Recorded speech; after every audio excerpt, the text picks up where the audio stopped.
so good evening, everyone. My name is Song Han Peng, and I'm with my partner, Jennifer Wu. We're part of the program BranchOut, as you can probably tell, which is a nonprofit program with Veritas education leaders that was co-founded by Dr. Yusheng Wu and Mr. Richard Wang in 2015. So this year we have around 150 high school student mentors. They come from over 40 different schools and across 4 states this year. So we started out as a peer STEM mentoring program, working at various community centers, homeless shelters, and also county summer credit recovery programs in the greater Washington, D.C. area. And this year we've expanded into a community outreach program to promote cross-cultural understanding by featuring community heroes, creating research articles, and organizing career panels. So as an award-winning community engagement program, we've also received endorsement from U.S. Congress, including Senator Tim Kaine and former Congresswoman Barbara Comstock. Additionally, our innovative program also won the U.S. Congressional App Challenge Award last year. Great. So as a part of BranchOut's goal to promote civic engagement, community, and STEM education, we are so excited to be presenting this very informative panel on role models in our community with tonight's theme, Caring for Our Community. The past few months have been challenging for the nation and the world as a whole, and looking after and caring for our communities has never been more important. Our speaker tonight has been advocating and supporting communities for many years, and our featured speaker is Tony Lodge, an aged-out foster care youth advocate, and he works as an executive board member at Sun Scholars to provide resources for foster youth. But despite aging out of foster care in Kentucky, Mr. Lodge decided to pursue a sciences education at Western Kentucky University, where he served as a student ambassador to. And he is now studying at Georgetown University. He currently works with multiple DC agencies such as the Congressional Coalition on Adoption Institute to address foster care reforms at the national level. Right, so let me take a moment to introduce BranchOut's co-founder, Dr. Yusheng Wu. So Dr. Wu is the co-founder of Veritas Education Leaders and chair of the Harvard Asian American Alumni Alliance DC. So as a woman minority entrepreneur and educator, Dr. Wu has been invited to speak at numerous events on topics including race relations, international education, and mental wellness as well, by organizations such as Harvard University and McDonald's education workshops. So because of her passion to bring equity to all and raise cross-cultural awareness, she created BranchOut, a youth community outreach program in 2015. As an award-winning program, BranchOut has launched several innovative projects to bring the communities closer together. All right. So we're thrilled to have you with us this evening, and I'm sure you all will provide valuable information for all of us. And also audience members will have the opportunity to ask questions for our speaker at the end. Great. Thank you, Song Han and Jennifer. I'm Dr. Yusheng Wu. I'm so glad to have Tony with us today. As I mentioned to Tony that we're gonna make this more like a conversation. So Tony is in a coffee shop at the moment, so yes. but it's again really great having you tonight with us. Can you maybe tell us a little bit about your background? Like what is your story? Currently, I want to thank everybody on this panel for being here.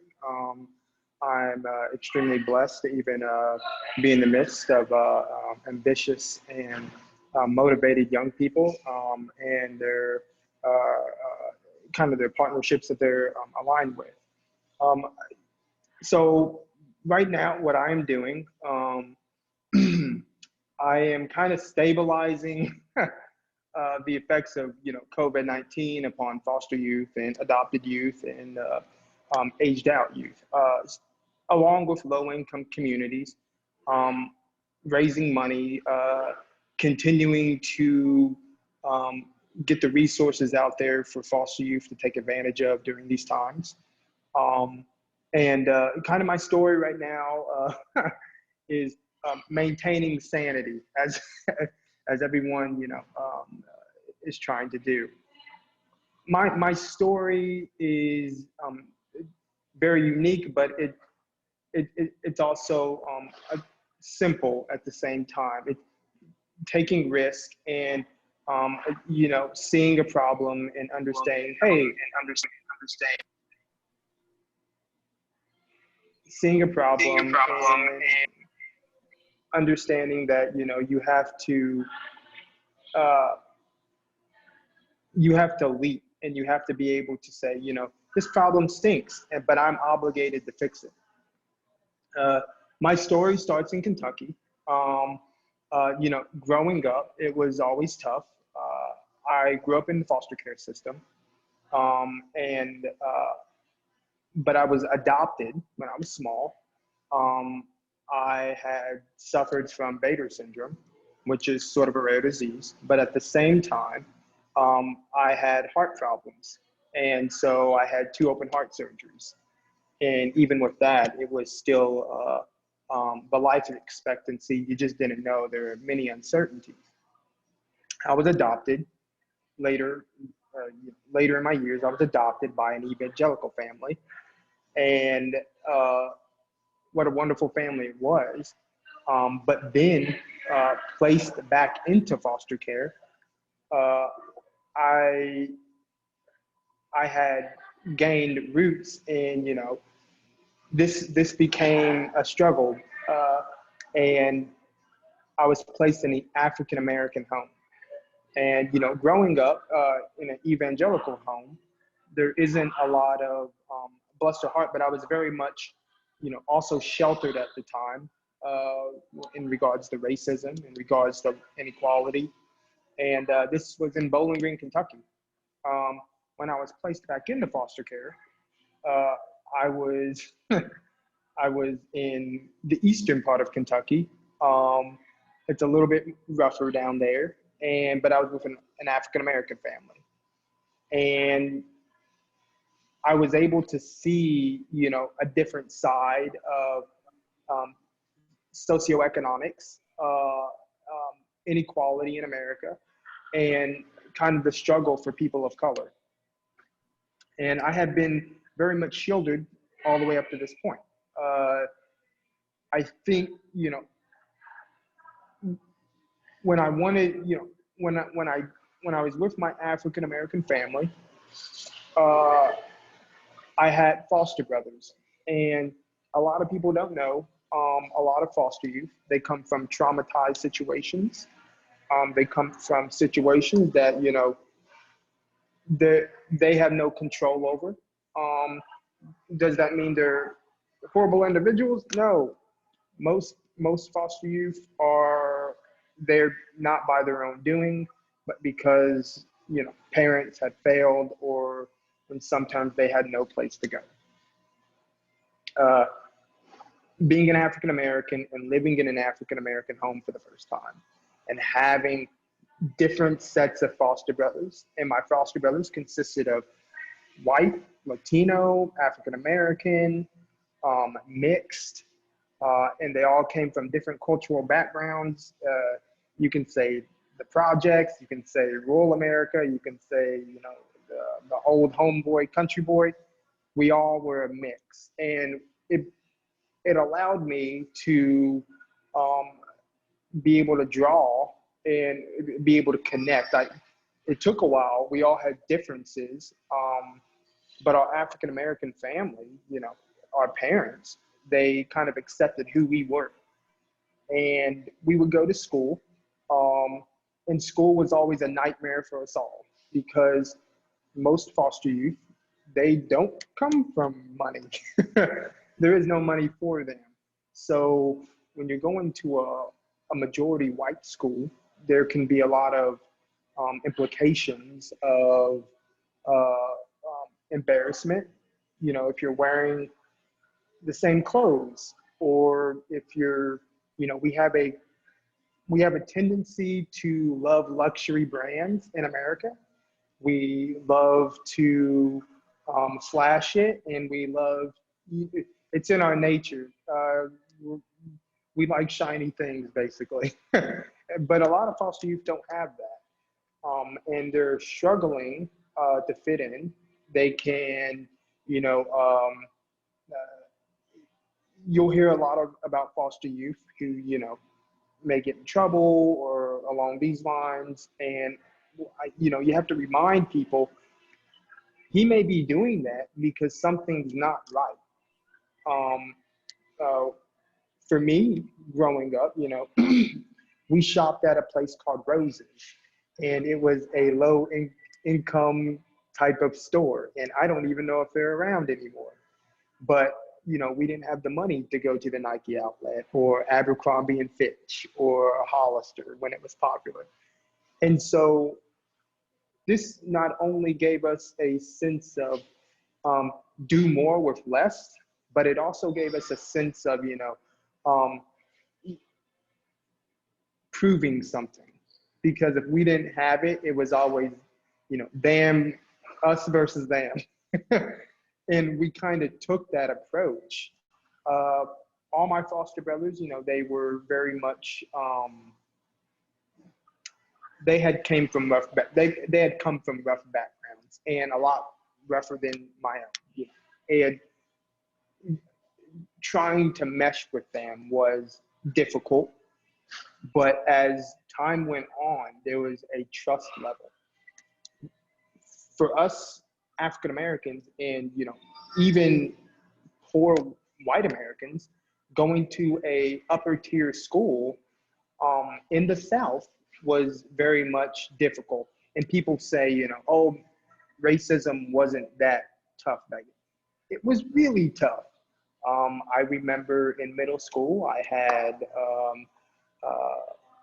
they're my friends now, but back then, you know, you would get called the N-word, and you would get called, you know, if you were a poor white person, you know, it was, you know, you would be called trash, or you just would never be accepted at all. And we have these mindsets where, you know, yes, people of color face racism, but I would also say racism is almost on the same extent as classism. And white people face that, poor whites face that as well, which is classism. And they are not included in a lot of things. And African Americans are the same way. So we're all poor, and we all know this. And through middle school, through high school, we would lean on one another. You know, I would help my foster brothers with their schoolwork, but they were more interested in playing sports, and they were more interested in they were very risky, very they were gritty, risky, and, you know, they didn't.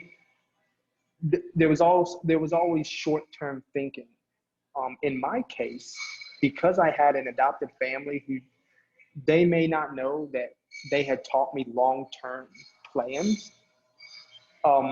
There, if you ever get the chance to have a week to yourself and to really sit and think, I think I believe a lot of people don't understand that a child that can think just and slow down and think, they're more likely to be relaxed, less stress. There's no anxiety. There's no depression. And, you know, you have, with foster youth, you have young men and women who don't get to stop. They don't get to stop and think. So when we're talking about poor economic status, you always have to be thinking in short-term goals. Short-term, that is the mindset of poverty. It is a short-term thinking. There's not enough time to think long-term. So for me, because I had grown up in for a short period of time with an adopted family that had a stable environment, it gave me the ability to, I need to slow down and think about why I'm doing these decisions. My foster brothers didn't have that. And it didn't matter if they lived in the country, and it didn't matter if they lived in the projects. They didn't have that. So with that being said, you know, they wanted to play basketball because it was the quickest thing to get rich. There was no or, you know, they wanted to, I got to go to the military, and nothing is wrong with that. Nothing is wrong with that. But I said, do you want to serve, or do you want the check that they're going to give you after boot camp? And, you know, I had already thought about those things. With that being said, when we reached high school, you know, we had got transitioned. We transitioned from an African American family, and that was the biggest transition of sort of, you know, my life, because I had become deeply rooted in what it meant to be an African American. But there was a twist to where I got pushed into a all deep white South foster family. And this is where, you know, my foster parents in the South, they were very much loving and kind.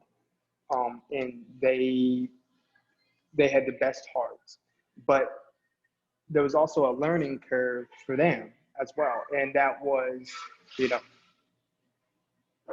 racism, or you know, a lot of ignorance can be mixed in with racism and not meant to be racist. You know, and we would tell our foster mom, you can't say that stuff.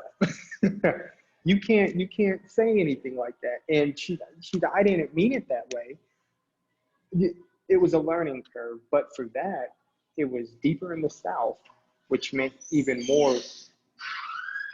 You had a lot of poverty, you had a lot of racism, you had a lot of lack of opportunities, and foster youth altogether didn't have we didn't have the ability to rise up. We didn't have the ability to climb any further.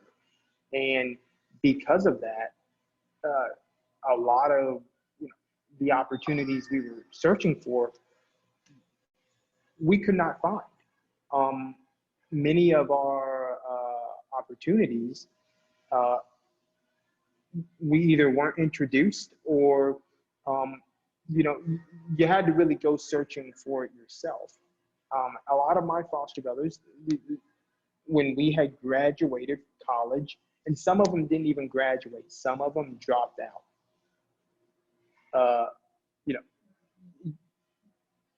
and the problem with that, because they were thinking short term. When the system says, if you've been in a system for all your life, the moment someone says, people take freedom for granted, and they don't really know what it means to be in a system to where you're not in control. And then you tell these boys, all right, 18, you can either go to school, and in some states it's paid for, in other states it's not. They'll set you up for a program, but this program is only a 6-month program as an aged out foster youth. So, you know, and the way schools are now, the tuition prices and the cost of living, it can be very much difficult. So, you know, I think I knew that. I think I knew that going in. My foster brothers, on the other hand, when they said, you know, oh, there's still a lot left.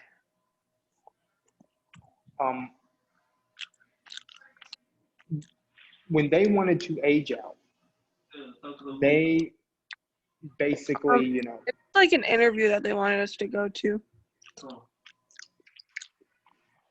I'm sorry, Kathy, are you here? Can you mute your mic? apologies. Sorry about Okay. that. No, you're fine. You're fine. But when aging out, a lot of them were still thinking short term. None of these boys basically thought they could make it in school. So you have young men who are now searching for opportunities. Instead, the quickest opportunity in Kentucky was drugs. If you were trying to make money, the quickest opportunity was getting into drugs. And unfortunately, a lot of foster youth fall into that category. And we have an opioid crisis. We have a meth crisis. We have all these things kind of mixed in because they don't have the means. There's actually this is just facts. You have a better chance of being a low-income student and making it to success than you do a foster care, an aged out foster youth. And that's just facts. Because, and why I'm saying these things is a lot of foster youth, they don't have the means to go, they don't have the means to make it to the top or make it to their full potential. So all my foster brothers had failed. They all failed. And in my story, in my case, it was, I was offered a decision, and it was, you can either go to school, you have to get your own job, you have to find these things for yourself, or you can just leave at the age of 18. Now, freedom sounded real nice. Freedom sounds nice when you've been in the system for so long. But I knew I had this idea. I wanted some sort of opportunity to at least make it in life. So when I put in my application for a community college. They gladly accepted. And I didn't have a full means of paying for everything. And this is what had happened. I was supposed to get it paid for, but not all of it. And so I had to take a job, and I took a job as a janitor at the community college. And that was a humbling experience. You're working as a janitor, and any young man who is working as, a janitor of some sorts, you're not getting too much game. you're not dating, you're not doing any of these things. You're just watching stuff go by.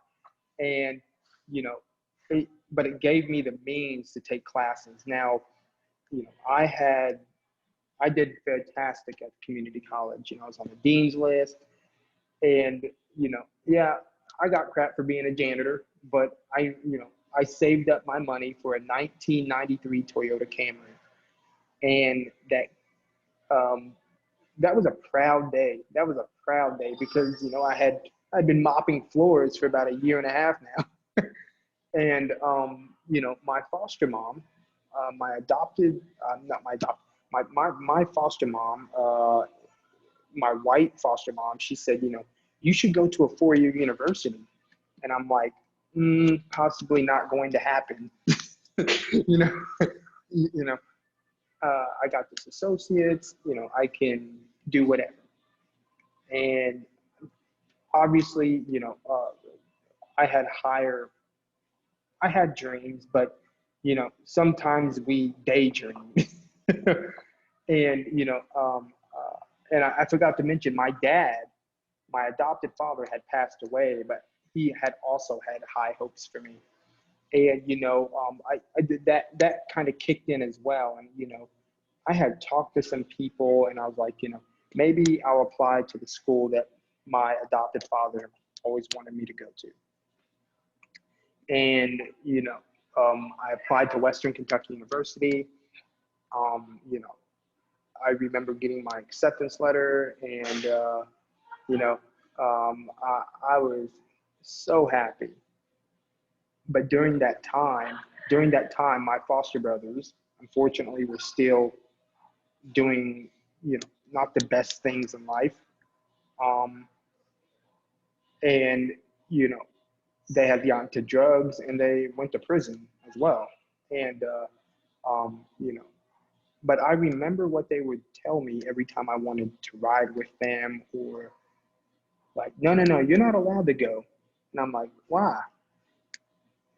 because you got a future, all right? You have a future. And I'm like, nah, you know, we're family. I got you, because you develop a relationship, and you know, you love your foster. They become your family. And but they kept telling me, nah, he's not allowed to go. He can stay here, you know. And they would purposely say, yeah, just, you know, I forgot something in the house. Go get it real quick. And then they would drive away.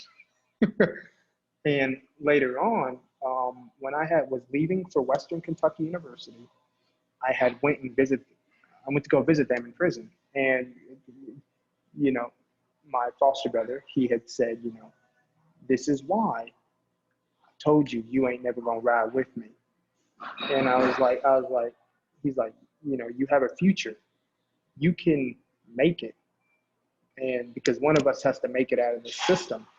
And he was the closest person, you know, his name was Antonio. And he had a full ride. He was so good at basketball. He had a full ride to UK. He had practice sessions at UK. And if anybody knows college basketball, everybody knows UK is the best. Like, you know, but it's because he didn't see himself as a success story. It's because a lot of the system, what it does, it robs you of your dreams. After you tell a kid he can't be something for so long, he starts to believe it. And that means the decisions become more riskier, and they become reckless. And, you know, so he tells me, I want you to go to the school, and I've taught you everything you know. I taught you how to be street smart. I've taught you how to, you know, wheel and deal. You can beat these guys. And, you know, I'm telling my boss, I'm not that smart, you know. And I did pretty good on my ACTs and stuff, but in my mind, I wasn't that smart. In my mind, you know, I was just average. And he said, I want you to go, and I just want you to do what you would do on the basketball court. And, you know, and so when I get to Western in my 1993 Toyota Camry, my car breaks down on the side of the road. I'll never forget this. Car breaks down. I have to change everything right there. And that's where the struggle just began. And when I got to Western, I was told that the dorms would be open, but they weren't open. And, you know, I had family in the area, but nobody I could really rely on. So I'm sitting in my car, you know, eating Rally's apple pies they were 72 cents back in the day. Most people don't, you know, I'll never forget Rally's. But I had applied for jobs. I was applying, and everybody knows when you apply for a job, the waiting period is ridiculous. Then after they hire you, you have 4 weeks until you actually get paid. And everybody knows that. I mean, it is ridiculous. I think you should get paid like this week, but all in all, they want you to show commitment. And so I'm applying for all these jobs. I'm working 3 jobs. And as soon as the dorms do open, I find out from, you know, my old caseworker and stuff along these lines, oh, you don't qualify for them. So what am I going to do? I had buddies who I met at bars, and they let me sleep on their couch. I didn't really tell my adopted family. They didn't need to know. This was a journey, and there's nothing anybody could do to save. I had to save myself. I felt like I had triple majored at Western. Once the portal for admissions open, and you know, you get to declare your major, I knew how the system went, and it was no different than high school, you know, but you had to get it for yourself. So I'm taking like 21 hours each semester. Like, it is insane. And, you know, I would go to the bars too, but I'd make sure all my homework was done. but I didn't go to the bars like most people go to the bars. Most people go to the bars because they're trying to let loose, or the stress from finals, or there's a test coming up. I didn't have the fancy clothes. I didn't have any of that.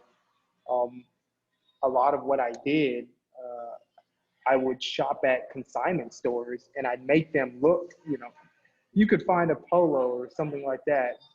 You didn't want to stand out too much. And, you know, it was the struggle of not only being homeless at times, but you can't, in college, if everybody found out that you were struggling like this, how embarrassing would that have been? It would have been very embarrassing. And then calling, your old family, and then, you have people who are oohing and awing you of, wow, he's really doing it. So in my mind, it was, I can't let these people down who placed just a small sliver of hope in me, especially my foster brothers who were sitting in prison. And, and so I'm triple majoring. I'm just, I'm wheeling and dealing, and I am I'm wowing my professors, and I had a low GPA, but I came to figure out that it wasn't about my GPA more than it was about just being in the room. And I started to understand that if I could get with my professors, let's get coffee, let's do this. Because as a foster youth, when you don't have any money, or if you're just poor in general, remember what I told you guys, short term? I don't have time to think about the 4.0s. I have to, make sure that I have enough money. And, I didn't get fast at the first try. I just didn't, even with my handicap. I don't know what happened with all the papers, but I had $78 in my pocket. I had sold my Xbox 360s to past family members to get the money to even come to Western. So I didn't have money starting out. I was completely broke, and I was still waiting for checks from my job. But it still wasn't enough money. So on the weekends, I decided to pick up another job. And now this is 4 jobs, and I was a Bob Evans dishwasher, and I was washing dishes for the entire night. And then I would go back to my buddy's couch, and he let me use his laptop, and I'm knocking out all my assignments. And I'm just like, I could definitely tell I missed a lot of commas and periods between some of those essays too. But I had explained to my professors, don't tell anybody, but this is my situation. This is where I'm trying to go. And I had learned how to navigate the system correctly until I could have more of a stable environment. When I graduated, I had a low GPA, and I was like, as long as I got all my bachelors, I'm good. This is it. My foster mom and my adopted family came and seen my graduation. They didn't know the struggle of it all, though. They didn't know about the homeless situations. They didn't know about me really trying to push myself. And there were days where I had my sister. She had helped me out a little bit too, but there was just never enough money, and I was literally always struggling. But I knew I was savvy enough, and I was street smart enough to be able to get through all the rigorous requirements. And I knew, if you're a poor kid, you do not have the luxury of going to college and saying, I'm going to get an art degree. You have to get a science degree, because we all know, who makes the money. And that was on my mind. So that's what I did. And I leveled up in science. And lo and behold, thank God, I had found out um, it was from a, it was from some of the faculty. They, you know, I got this letter, and it was like, you know, I'm like, oh, what did I do? You know, because I had got, you know, for my bachelor's, people were like, how'd you get so many degrees and certificates? I had professors who, if I stayed extra hours, they were going to award me, you know, higher credit points, and they were going to say, okay, you qualify for this extra day. So I would stay. And at the same time, I wasn't just working these 4 jobs. I would ask my bosses, I was in every club, and I would, you know, I'd say, I want to be a part of the club. I'm not trying to be a leader. I just need to be a part, because I didn't have time to always dedicate. But it was my ability to communicate effectively and say, I'm willing to do this, this, and this. And it did. Every club I joined, they allowed me to do some sort of, you know, yeah, I had to do stuff, but I didn't put my business out there, but I made sure to be a part of everything. Connection, sometimes a lot of connections, and a lot of people won't tell you, will beat whatever failure you've had in the past, especially if you're putting yourself out there in the educational field. But I had found out that I was the only foster youth in Kentucky that had graduated with multiple degrees at that time. So, you know, news is going to Frankfurt, the capital of Kentucky, and they came back and they said, you know, we want to pay for your master's. And now I'm like, you know, my master's, like, but the catch-22 was, I have to get myself into graduate school. We'll pay for it, but you have to get yourself in there. So I'm like, okay, all right, I can do that. And someone says, well, you have to take the GRE. And, you know, so I never buy the book. I usually go to Barnes and Noble and I skim the book for about 2 hours. And then, so I'm like, there's no way working 3 or 4 jobs, plus doing, you know, all these internships, am I going to be able to study for this GRE? So I call total, I'm like, no, I can't do this. I go to my professors and I'm saying, is there any way that I can skip the GRE? And, you know, they were hesitant, and I'm like, it's because they were hesitant that I knew that they were pondering it. And so I knew, you know, okay,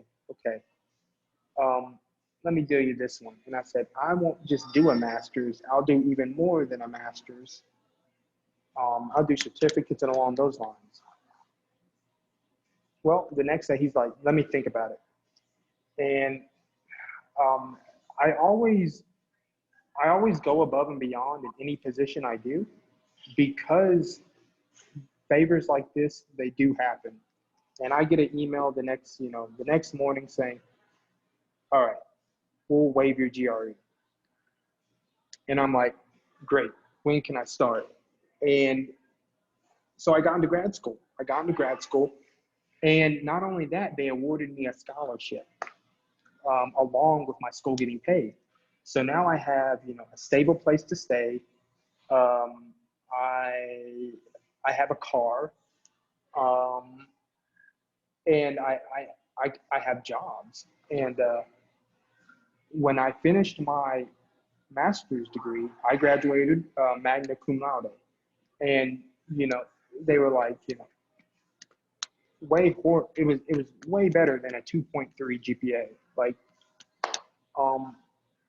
but, you know, after you get a master's and, you know, you graduate top honors, you get very ambitious. And looking back on my circumstances and my story, I wanted to do something about foster care. I wanted to do something about wealth inequality. I wanted to do something about communities being more involved with the youth. And, you know, I said, oh, I want to go to Harvard. And all my friends were saying, oh, come on, that's a daydream. And, you know, I knew I wanted to go to Harvard. I thought I could get in. And I was working at the time as a fellow for the WKU International Maharians Honors College, which helps with international development. Now, you, I did not know that that one of the board members was a Harvard alumni. And, to get in this guy's office, you had to pull some strings. You had to know somebody. You had to be wealthy. I had I had went to Goodwill to buy a dead man suit, which is basically a suit with the dead man's stitches in them. I think the older people on this panel would basically know what a dead man suit is. Um, and so I go back with this suit that is just, it does not fit me at all. And the guy I'm meeting with, his name was Gordon. And Gordon, he says, "Come on in, Tony." And, I'm walking in and he says, "You know what's funny?" And I said, "What's that, Gordon?" He said, "You work at the lower level of my building at the desk and you're a fellow within our sector." And I was like, "Right, you are." And he said, "How did you get in here?" And so after that, I'm telling him my story and I'm telling him, "I want to go to Harvard. I think I can do this." And he looks at me and he's like, "What are you doing tomorrow?" And I'm like, "No, yeah, what are you doing tomorrow?" And I'm like, "I don't really have much going on. Meet me at the bar at 8:45 at night." And I'm like, "You party?" Like, and he's like, "No, no, no. I'll go there sometimes," he says. And so I meet him at this bar, at this college bar. And he says, he asked me, "How committed are you?" And I said, "For what?" He said, "If you're wanting to go to Harvard, if you're wanting to do these big things, you got to have commitment." I said, "I've been committed since day one, trying to better myself. It's grown into more ambition each day, but I do want to get better." And, he says, "Do you have a girlfriend?" I say, "No, can't find one." And he says, what type of car you drive?" "I drive a Camry. She'll go forever." And, he's telling me, "Do you have some place to stay in DC?" I said, "I got a sister there. She'll let me stay there." And he writes me a check for $5,000. And he says, "Go to DC." He says, "Is your stuff already packed?" I went home and I packed all my stuff. I was ready to go. He hands me this check. I thought it was fake. I thought this guy had, I thought he was going to juke me. Turns out the check was real. Thank God. And I pack all my stuff and I leave for DC. And I head east. When I get here, he wrote me a letter for the congressman so I could have a fellowship. And, I'm on the Hill. I had enough money to get 2 suits. And I'm working day in, day out. Now, $5,000 in DC, I don't know if any of you guys have ever been to DC. $5,000 don't last very long. And so how do I scale up? How do I level up as a foster youth, And at this point, my taste for luxury kicked in, and I was like, I want some Brooks Brothers suits. Because I seen everybody on the Hill, they were wearing this certain brand, and I was like, okay, I want that. I end up going to one of the stores. I only had 2 suits, remember, and I'm talking to this lady, and she says, "Oh, I used to work on the Hill," and I tell her, "This is who I know. This is I work there on the Senate side," and I tell her everything about my story, and then she asked me, and she's like, "How many suits you want?" And I said, I'm just getting a shirt because that's all I can afford." And she says, "How about this? How about," she said, and I had to show her pictures that I worked on the Hill and stuff, and she's like, "This is what I want you to do." She's like, when you go to the Hill, I want you to give out my card." And I was like, "Okay, what do I get in return?" She said, "I'll put all your suits and your jackets on my account, You won't pay a dime. All I ask for is you to, I want you to give out cards to the senators and congressmen. So I got all my stuff for free. Like this shirt I'm wearing right now, it came from Brooks Brothers. Like, and so I had all that, and it was just a blessing. And you know, now I'm in, you know, now I have more than 2 suits. And you know, I'm working, and I start getting noticed by some of the congressmen and senators. I had, you know, after my fellowship, I had left to go to Baltimore. I wanted to do community organizing work. I had done a lot of foster care advocacy. I've spoken in front of Congress. I was able to, you know, lead policy and help with policy, help influence legislation. And, you know, I wanted to do community work. And I left for Baltimore, and I was working in low-income community in the projects of Baltimore, with housing and asbestos difficulties. And, you know, I liked doing that, except, you know, the community had said, you need to go back to DC. And I was like, well, why would I do that? Because power constructed, low-income communities don't have a lot of power, so they get manipulated. And so now, you know, I have to go back to DC. I don't know, you know, all the aspects of how I'm going to reintegrate into, you know, the political camaraderie of, you know, Washington politics. You know, I applied for this top firm. I didn't even think I had a chance, and I didn't have a chance. My mentor, he's the one interviewing me, and he says, you know, you don't have a law degree. I'm like, nope, I only have a master's. He's like, but you want to do all these things. And I said, you know, I'm willing to work extremely hard. And, you know, I had got a recommendation from Kennedy, you know, I was able to get into the firm. But as soon as I got into the firm, I noticed a lot of aspects of wealth inequality. Like, you've seen the wealth that they had. We had people coming in making suits for these guys and gals, and they had lots of money. And I could tell that. I was working day in and day out. And even when I was on the Hill, I had got a job at Starbucks. So I was working as a barista. And I didn't want to give my barista job up either, because I was getting pretty darn good at making them too. And, you know, I had noticed these things, and I was working extremely hard. Well, I had worked so hard that the CEO of the firm, bless her heart today, you know,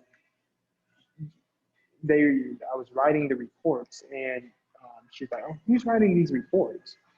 And, you know, they come, you know, I get to meet with the CEO, and I kind of tell her my story, and you know, she's like, well, I'm on the Congressional Coalition Adoption Institute, and I'm on the board, and, you know, I do all these things for the type of advocacy you want. And I told her my high aspirations, and I told her, she's like, oh, I'm a Harvard fellow too. I'm like, well, and all these things, you know, that had happened, and there's so many elements. And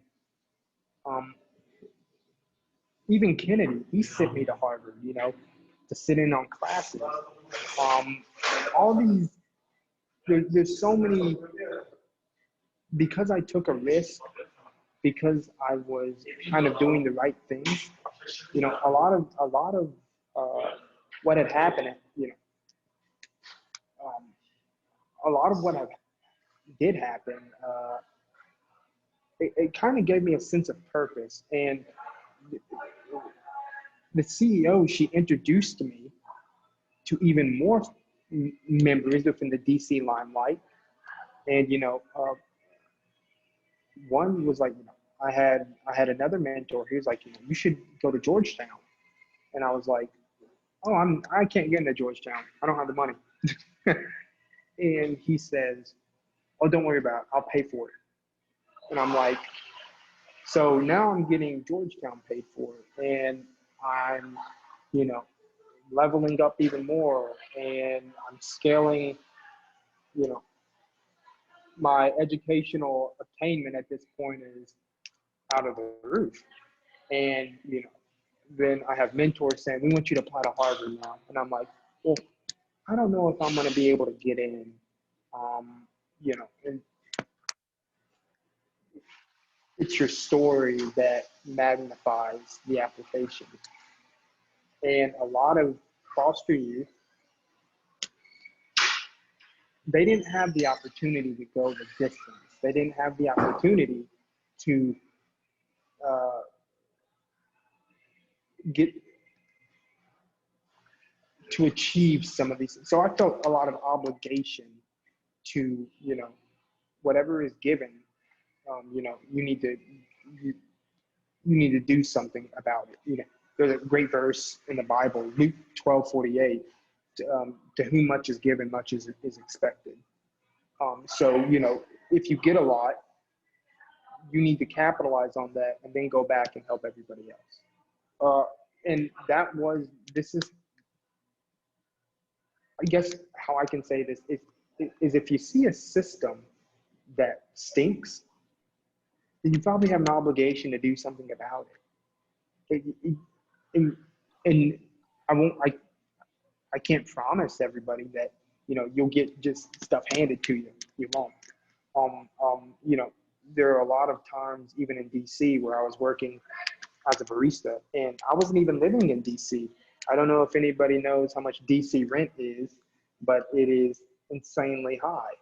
I was traveling an hour a day back and forth to DC to make these connections because I believe so strongly in, you know, reforming the foster care system, but also bringing light to wealth inequality that affects not just foster youth, but low income youth as well. And so you have all these elements that, you know, that happened in my life that I felt the need to do something about. And you know, this fall, I applied to Harvard. Hopefully I'm going to get in. And you know, my goal is, you know, to reform the system, but you know, also bring light to wealth inequality within America, because it affects all sectors. It affects everyone. But right now, you know, for my advocacy, foster care and foster youth, there's so many. There was a study that came out, you know, a month ago. 74% of sex trafficking is foster youth. A mass, 48% of homelessness stems from foster youth. Incarceration rates increase because of foster youth. So I noticed these trends, and you know, while at Georgetown right now, I have dove into artificial intelligence and storytelling because a lot of the information we can help navigate an algorithm for foster youth to kind of follow a blueprint of sorts that can help them and companies kind of create upward mobility and stability. I think, yes, stability for foster youth. And that is because to move forward, you first have to be stable. You have to be balanced. So a lot of that right now, due to COVID-19, is the system's being ravaged. But it's up to people like me and, you know, people who do have a caring heart, whether you have a law degree, whether you have a policy degree, whether you have educational degree, whether you have a PhD. Your elements of, you know, your advocacy and activism, it matters, and it matters definitely in the circumstances of foster youth. But I think for young people, you have to take a risk, and you have to be uncomfortable about the risk. I mean, you have to be in uncomfortable situations to even risk anything. You know, I always tell people, why are you going there are problems within the US that you don't need to go to Zimbabwe or Africa to solve. They're already here. You don't have to, the call to activism is never going far away. It's usually right in front of your eyes if you just notice it. And so Yeah, for, I okay. can agree with that more. And I guess I had an easy job because I only asked one question and then that was it, right? And then, Tony, you were able to talk for an hour, which is great. So I just wanted to be mindful of time, like well. But anyway, I just wanted to, I really appreciate what you have shared because we were talking earlier before everybody joined. We talked about how sometimes our students, and that's why I really wanted to invite our student mentors to this, to the meeting tonight, was because I wanted them to have maybe a little more empathy in terms of knowing that everybody has a story just because they, and you shared about this with me, I think last week or 2 weeks ago, that you can be homeless, but you can look just like, right, other Yeah. people can't really tell.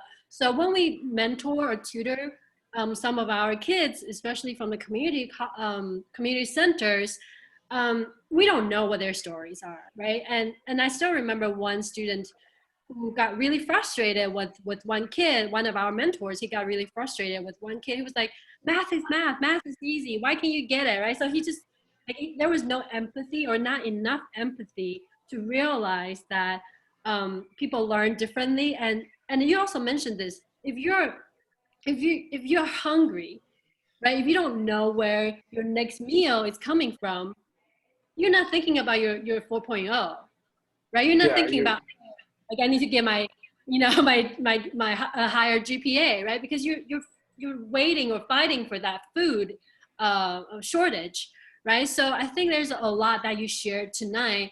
I mean, every time I talk to you, I learn so much. I'm like really, really grateful. I met you last year when you were at Harvard's event. That's when I kind of caught Yeah. you. Yeah. Hey, Tony, like, we need to talk more, right? And then we invited Tony to our celebration event last year. You didn't talk as much because we only gave you like 5 minutes. And then Yeah. I was like, oh, we needed, we needed to learn more from him, that's for sure. I'm so grateful today. We have like people from 7 different states, 2 different continents Wow. joining us today. And so I just wanted to make sure we have, maybe like give one, maybe one question. So this is from our one of our mentors, Jennifer. She's asking, what specific actions would you like those in the more upper classes to take for those in foster care, other than donation and such? So what does she mean, upper classes, I guess? So I guess maybe you mentioned classes Oh, earlier. So maybe people with more money, right? Wealth. okay. There, and see, it's not, I believe in donations. I believe, in giving, but I also believe in, um, nothing can change if you don't go to, if you're in school and uh, kind of the self-awareness, and that's something schools don't teach. A lot of schools don't teach. Self-awareness is a skill. Um, a, a lot of schools do have sort of like, and when I was going to school, even when I was homeless, there wasn't a sector in which I could just, I need help. So I think on a lot of universities, which right now they're struggling with, and uh, they need sort of a hub or a kind of a sector that, if there are poor kids at that university, we need to create kind of a global, I mean, not even global, like a solid foundation for them to be able to, I'm struggling right now, you know, but I'm trying to get back at it. And I think if low income, not just foster youth, but low income youth, you have to, you got, I think it's sometimes hard for people to see it. But if you create because nobody's going to come out and tell you that, hey, I'm poor. No, like, or, you know, not the people who actually want to do better or foster youth, or nobody's going to say that. Sometimes it's creating a system that attracts, but nobody really knows, because nobody likes to go to a place. Nobody, you know, we don't go to the coffee shop and talk about welfare checks. We go to the coffee shops and talk about new jobs and connections. You know, it's things like that that we can kind of create a space for people who don't want to specifically say, hey, you know, I'm struggling, because nobody likes to tell anyone that they're struggling. It's not in our nature. And so creating what upper class can do is, you know, if you are a young person with influence, privilege, and money, it is talking to people who are associated with institutions saying, hey, this is some of the stuff we need to fix. This is some of the stuff we need to do. I've worked with individuals, you know, even at my firm, who have tons of money. And they are like, you know, I never really thought about it like that. But I had assumptions that were inaccurate, or you're breaking down those barriers, and you'll see, you know, regardless of what political side you're on, that there are more people hurting in society, and they need some sort of hub, but it needs to be sort of a hub that nobody wants, that is discreet. Because if a kid can come to you and nobody knows, and he's saying, you know, I'm struggling, he doesn't want the whole world to know. You know, especially in college, because it doesn't help with, you know, friends. It doesn't help with dating. It doesn't help with any of that. So I think that's one of my things for, you know, upperclassmen is just know how your money or how your influence is impacting those around you. And usually you got to go searching for it too. It's not something, and like I keep saying, you have to put yourself out there. You have to get uncomfortable, and you have to take risks. So you're not going to find it if you're upperclassmen in your circle. You're not going to find it. I guarantee you that. And if you do, that person's probably not going to be with you later on in the day. You need to follow that person's footsteps. Then you'll find out, oh, I'm struggling. I didn't know you were struggling. You know, but you're not, and it's just going out of your way to find it. Yeah, this is really great advice, because that's why we created BranchOut, right? Is to force our young people to branch out of their comfort zone. You learn when you're put in a difficult or comfortable situation. And I found this from your website. It says, Oh yeah. "Slow walker, but I never walk backwards." I really, really like that. So, So it's actually a Abraham Lincoln quote. Yes. Great. And so I know Jennifer and your partner, you guys did an interview on Tony. So we will be publishing Tony's story and sharing that with everybody. So just make sure to check out our website. So I know people have more questions, but we also want to be, you know, respectful of Tony's time. And so I guess, Tony, can people like friend you on, I don't know, LinkedIn? Would that be okay? Yes. Yes. It's my LinkedIn's open. My social media is pretty much open. Um, if you guys need anything or need, you know, questions, or even kind of policies on child welfare, I'm willing to answer those as well. Just let me know. Okay, great. Thank you again, Tony and Songhan, Jennifer. Thank you. Thank you. Yeah. So Jennifer, go ahead. Right. Okay. So unfortunately, that is all the time we have tonight for questions. On behalf of the whole BranchOut core team, we hope that everybody has enjoyed the event this evening and learned a great deal about successful individuals in the community. We also hope that everybody got a chance to experience the essence of the field, had their questions answered, and maybe even be inspired to pursue or learn more about how to help the community. The community has been a vital part of our daily lives and will continue to be for generations to come. We're also extremely appreciative of our speaker, Tony Lodge, for his time and giving us such great insight and ideas on how we can help our community. It was truly, truly amazing. We are also very appreciative of our entire audience for making this panel so great and asking so many wonderful questions. To learn more about BranchOut and also our future panels, please check us out at www.bellbranchout.org. I think Dr. Wu put the link in the chat. Or like us on Facebook at Veritas Education Leaders. We look forward to seeing you at our next event, and have a great night. Thank you. Bye, everyone. Thank you, guys, for coming. Bye.